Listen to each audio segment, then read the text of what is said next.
Welcome to Lead with Clarity. This is a space for leaders who want to grow without losing themselves in the process.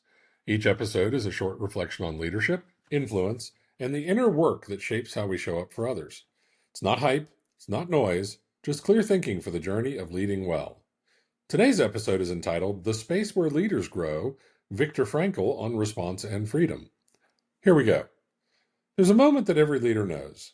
Someone says something you didn't expect. A number comes in wrong. A decision gets made above you that affects everything below. And in that moment, everything in you wants to react. Fast, decisively, with authority. And sometimes that instinct is right. But often, in fact, very often, it is not. Today, I want to talk to you about the space between what happens to you and what you do about it. Because that space is where your actual leadership lives. Viktor Frankl was an Austrian psychiatrist who survived the Nazi concentration camps. He watched people lose their families, their health, their dignity. And what he discovered inside one of the worst environments a human being has ever endured is something that has shaped how I think about leadership for years. He wrote, "Between stimulus and response, there is a space. In that space is our power to choose our response. In our response lies our growth and our freedom. Between stimulus and response, there's a space." I've worked with executives who were brilliant strategists, technically excellent, deeply competent. But when pressure hit, that space disappeared. They would get a difficult email and fire back in minutes. They would hear a challenge in a meeting and interrupt before the other person finished. They would take feedback and move immediately to defend. None of those responses were evil. Most of them were understandable. But none of them were effective. What I've noticed is that the leaders who built the most durable teams, who made the best decisions in crisis, who earned the deepest trust from the people around them, those leaders had a different relationship with that space. They had learned to find it, even when everything around them was moving fast.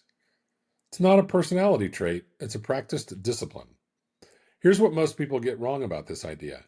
They hear pause before you respond, and they think it means be passive, be slow, absorb, take the hit, let things slide. That is not what Viktor Frankl meant. And that's not what I'm talking about either. A pause is not inaction. A pause is deliberate engagement with your own thinking before it exits your mouth or your keyboard. The leaders I have coached who struggle most are not the ones who move too slowly. They're the ones who confuse speed with strength, who believe that responding immediately signals confidence, who fear that taking a breath will be read as weakness. Speed has its place. Judgment has to come first.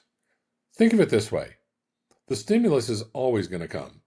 Always. You don't control that. What you do control is what happens next. The space Frankl describes is not a passive gap.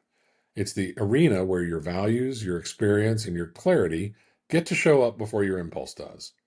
It's where the executive you aspire to be has a chance to outrun the version of you that just got triggered. Most leaders don't lack intelligence in those moments. They lack access to their intelligence because the space is gone. And when the space is gone, what comes out is reflex, not leadership. Building that space back into your daily practice is one of the highest leverage things that you can do as a leader. So here's what I want you to consider. Think about the last 30 days. Think about moments where you reacted and you knew, even as it was happening, that it was not your best. Where did the space close? What was the stimulus that got past your judgment? Now flip it.